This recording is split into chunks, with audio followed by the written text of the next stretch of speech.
अस्सलाम वालेकुम friends, welcome to my YouTube channel Zia medicos. और आज हम जिस क्रीम का रिव्यू करने जा रहे हैं उसका नाम है एफिजेंटा। एफिजेंटा 15 ग्राम की पैकेजिंग में अवेलेबल है और ये ऑइंटमेंट की फॉर्म में भी अवेलेबल है। ये फार्मा हेल्थ प्राइवेट लिमिटेड की एक प्रोडक्ट है।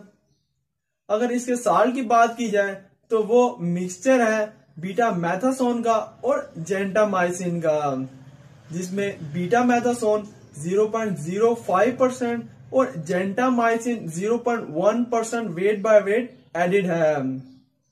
अब इन दोनों को shortly one by one discuss करते हैं।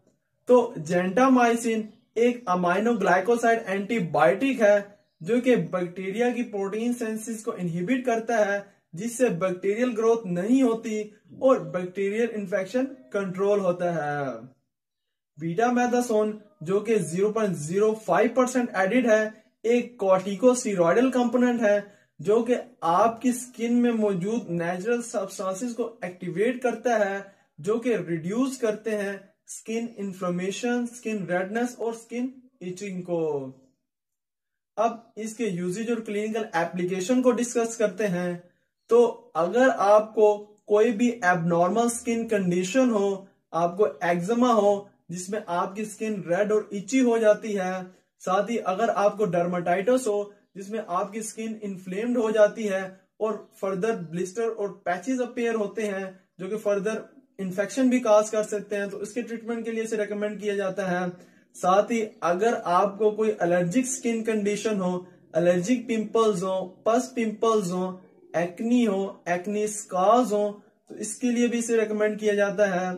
साथ ही अगर आपको ऑर्टिकेरिया हो, आपको सोराइसिस यानी व्हाइट पैचेस अपीयर हो, या स्किन क्रस्टिंग, स्किन ड्राइनेस या स्किन स्केलिंग हो, तो इसके लिए भी इसे प्रिस्क्राइब किया जाता है।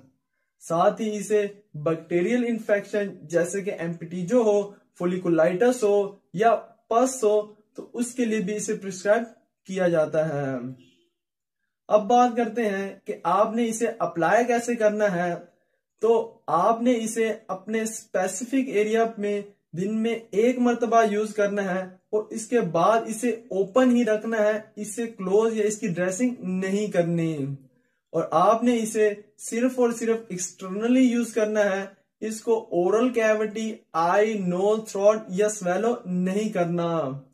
और इस क्रीम को 14 डेज से ज्यादा प्रिस्क्राइब भी नहीं किया जाता। अब जनरली क्वेश्चन ये होता है कि क्या आप इस क्रीम को एज अ फेयरनेस क्रीम भी यूज कर सकते हैं कि नहीं। इसका आंसर ये है कि इस क्रीम में एक कॉर्टिकोस्टेरॉइडल कंपोनेंट बीटा मैथासोन ऐड है जो कि आपकी स्किन में मौजूद सॉफ्ट टिश्यू कोलेजन की ब्रेक डाउन कर देता है, जिससे आपकी स्किन थिन हो जाती है और इवन इतनी थिन हो जाती है कि आपकी कैपिलरीज भी परमानेंट होने लग जाती हैं। और इसके यूज से आपको इनिशियली तो स्किन फेयरनेस मिलेगी, मगर लॉन्ग टर्म तक इसके वर्स्ट इफेक्ट्स भी अपेयर होंगे, जैसे कि स्किन एट्रोफी होगी, रिंकल्स अपेयर होना, एक्नी एरप्शंस का होना, एक्स्ट्रा हेयर ग्रोथ का होना और पिगमेंटेशन भी हो सकती है। तो आपने इस क्रीम को मिस यूज या ओवर यूज हरगिज नहीं करना।